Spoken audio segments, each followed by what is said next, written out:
네, 2021년 12월 17일, 오늘도 아침 책 읽기로 하루를 시작해 보겠습니다.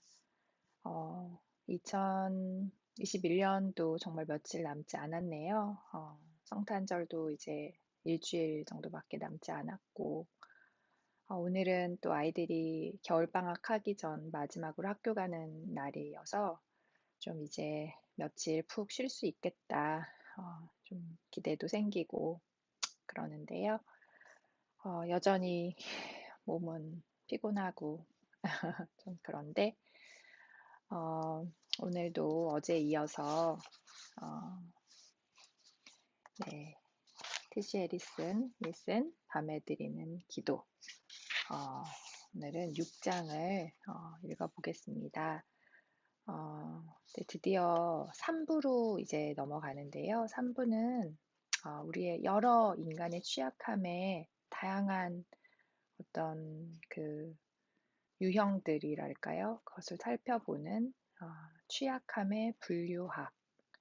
네, 조금 생소한 단어일 수도 있겠지만, 그래서 잠을 자고, 피곤하고, 또 죽어가고, 병이 들고 하는 이런 여러 가지 우리가 삶을 살면서 겪게 되는 여러 인간으로서의 취약함에 대해서 뭉뚱그려서 하나로 그저 그렇게 기도하지 않고 밤기도에서는 그 하나하나를 그렇게 호명해 가면서 명명하면서 그 하나하나를 위해 기도하고 있거든요. 그래서 6장은 가장 먼저 잠자는 이를 위해서 하나님께서 천사를 보내서 어, 지켜달라는 그런 기도에 대해서 제가 묵상을 하고 있는데요. 6장의 앞부분은 그래서 우리 그 계몽주의, 현대, 근현대, 계몽주의, 합리주의 이런 세계관에 익숙한 우리에게는 조금 낯선 인챈티드 월드에 대한 어떤 그 이야기, 그런 초자연적인 세계에 대한 어떤 시각과 그래서 우리가 세상을 바라보는 어떤 너무 이렇게 일차원적인 너무 이렇게 쪼그라들어 버린 상상력 속에서 갇혀진 그런 세상에 대한 인식이 아니라 중세의 어떤 그런 어, 마법으로 가득 찬 혹은 이 우주가 우리 눈에는 보이지 않지만 그런 눈에 보이지 않는 초자연적인 그런 존재들로 가득 차 있고 그 모든 것들 위에 또 하나님이 다스리고 계신다라는 그런 세상을 보는 그런 인식에 대해서 이제는 낯설어져 버린 그런 인식에 대해서 다시 한번 티시가 이야기를 해주고 있고요. 오늘은 그래서 조금 뒷부분 145페이지부터 읽어보도록 하겠습니다. 우주는 늘 마법에 걸려 있었다. 손 닿는 곳 너머에 있는 신비를 우리가 더 이상 경이로워하지 않을 수는 있지만, 그렇다고 그것이 한 뼘이라도 축소되는 것은 아니다. 우리에게는 우주에게는 우리의 인정이 필요하지 않다. 빈곤해진 것은 우리다. 그러나 우리는 어쩌면 아주 만약에 이것 이상이 있을지도 모른다는 느낌을 떨쳐버리지 못한다. 우리의 평범한 삶이 보이지 않고 평범한 삶이 우리의 평범한 삶이 보이지 않고 거룩한 어떤 것, 그 안에서 우리가 우리의 역할을 감당하게 될 더 웅장한 이야기의 일부는 아닐지 궁금해한다. 보이지 않는 것은 우리가 경험하는 인간의 취약함의 일부다. 우리가 취약하다고 느끼는 것은 단지 상실, 질병 혹은 죽음에 직면하기 때문이 아니다. 우리는 우주적 차원에서 취약함을 느낀다. 우리는 광대한 우주에서 우리의 작음을 느낀다. 이 세상에 어쩌면 현미경으로 들여다보아도 입증하거나 반증할 수 없는 선과 악의 세력이 있음을 감지한다. 마음속 깊은 곳에서 우리는 이 광대한 실제의 바다 안에 우리가 상상할 수 있는 것보다 더 많은 것이 북적이고 있지 않을지 의심한다. 그리고 궁금해한다. 만약 초자연적 실제가 있다면 그것은 질서인가, 혼돈인가, 아름다움과 끔찍한가? 당신이 혼자가 아님을 아는 것은 위로가 될 수도 있고 두려운 일일 수도 있다. 어느 어두운 밤, 천둥이 치고 나뭇가지들이 창문 가까이에서 미친 듯 흔들릴 때, 내 아이들은 내가 나 여기 있어, 너희는 혼자가 아니야 라고 말하면 안심한다. 엄마를 신뢰하고 엄마를 사랑하기 때문이다. 그러나 똑같은 생각이 벨소리는 집안에서 나오고 있었던 것이다. 처럼 공포 영화의 악몽 같은 반전일 수도 있다. 세상이 신비로 가득 차 있음을 느끼는 것은 보이지 않는 것들이 신뢰할 수 있는 대상인지 아닌지에 따라 선물일 수도 있고 공포일 수도 있다. 하나님은 우리에게 사랑 많은 엄마로 오시는가? 우리를 잡아가려는 낯선 이로 오시는가? 기도는 초자연적 실제 안으로 우리를 불러들인다.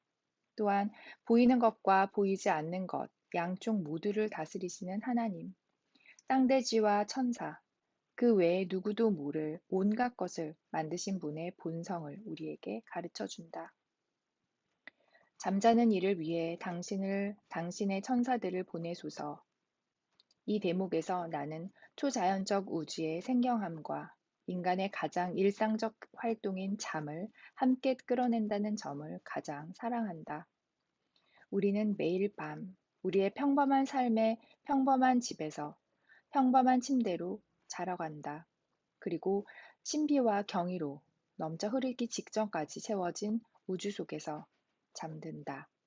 늘 북적대는 우주에 북적대는 방에서 잠을 자기 때문에 우리는 정신 나간 것처럼 들리는 것, 곧 하나님이 상상할 수 없는 초자연적 존재를 보내셔서 우리가 베개에 침을 흘리는 동안 우리를 지키게 하시기를 구한다. 잠잘 때 우리 모두는 무력하다. 그의 직업이 얼마나 중요하든 얼마나 인상적인 사람이든 살기 위해 우리 모두는 인생의 대략 3분의 1 동안을 전원을 끈 채 무의식 상태에 있어야 한다. 좋든 싫든 우리는 매일 잠을 자기 위해 취약함 안으로 들어가야 한다. 우리는 해를 입을 수 있다. 강도를 당할 수도 있다. 그 밤, 이전에는 상상할 수 없던 새로운 상실의 세상에서 잠을 깰 수도 있다. 우리는 잠을 약점 삼아 이용당할 수 있음을 알기에 오직 신뢰하는 이들 옆에서만 자고 싶어 한다. 잠을 잘 때 우리는 옆에 있는 사람들의 처분에 달려 있고 그 밤의 처분에 달려 있다. 우리는 폭력이나 죽음에 우뚝 솟은 공포, 혹은 나쁜 꿈이나 모기 같은 좀 더 평범한 문제에서도 자신을 보호할 수 없다. 잠은 우리의 무력함을 일깨운다. 잠들어 있을 때 우리는 칭찬받을 만한 어떤 일도 하지 않는다. 이력서에 적을 만한 어떤 것도 성취하지 않는다. 이 때문에 잠은 우리의 보증이 우리의 생산성이나 기량, 힘의 총합이 아님을 일깨우는 반형성적 실천이다. 또는 계속 살아있을 수 있는 능력마저도 그러하다. 기독교 전통에서 잠은 항상 죽음을 연습하는 방식으로 간주되었다. 예수님과 바울 모두 죽음을 일종의 잠을 자는 것처럼 말했다. 우리가 밤마다 무의식의 세계로 내려가는 것은 매일의 메멘토 모리, 즉 우리의 피조물됨, 우리의 유한함, 우리의 연약함을 상기시키는 표지다. 살아있고 건강한 우리는 잠자리에 들 때 죽음의 무기력함에 가까워진다. 그리고 그것을 매일 밤 반복한다. 잠은 너무 취약한 일이기 때문에 우리는 때로 이를 받아들이기가 어렵다. 밤이 깊도록 전구가 부드럽게 웅웅거리는 소리를 들으며 늦게까지 깨어서 화면을 들여다보거나 일을 하거나 그저 빈둥거린다. 할 수 있는 모든 방법을 동원해 우리 몸의 한계에 저항한다. 그러나 물론 잠자는 동안 우리의 몸과 두뇌가 아무 활동도 하지 않는 것은 아니다. 우리의 머릿속에서 일어나는 활동은 하나의 완전한 세상으로 존재한다. 우리는 꿈을 꾼다. 질병과 싸운다. 지나온 날들의 기억을 형성하고 분류하고 강화한다. 과학자들은 학습이 실제로 자는 동안 일어나며 심지어 잠에 달려 있다고 말한다. 낮 동안 받아들이는 정보는 우리가 잘 때 뇌에서 무의식적으로 계속 반복되고 그럼으로써 우리는 그것을 우리 삶 안으로 흡수하고 기억하고 통합한다.